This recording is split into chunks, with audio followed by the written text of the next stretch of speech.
حضرت عبداللہ ابن عمر رضی اللہ عنہ بیان کرتے ہیں، رسول اللہ صلی اللہ علیہ وآلہ وسلم نے فرمایا، صرف دو آدمیوں پر رشک کرنا جائز ہے۔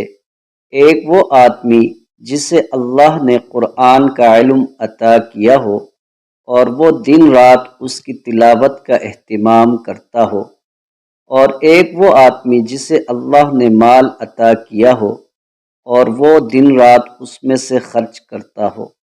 مشکوٰۃ المصابیح حدیث نمبر 2113۔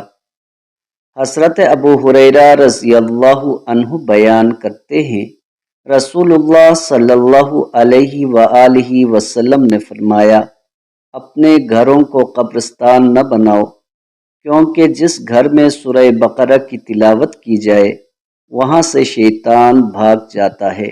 مشکوٰۃ المصابیح حدیث نمبر 2119۔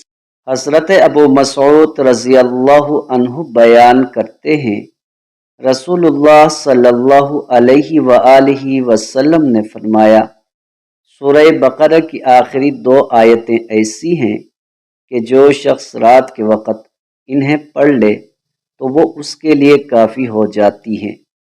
مشکوٰۃ المصابیح حدیث نمبر 2125۔ حضرت انس رضی اللہ عنہ بیان کرتے ہیں، ایک آدمی نے عرض کیا، اللہ کے رسول، میں سورہ اخلاص سے محبت کرتا ہوں۔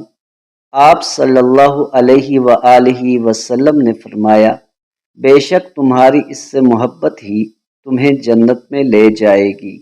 مشکوٰۃ المصابیح حدیث نمبر 2130۔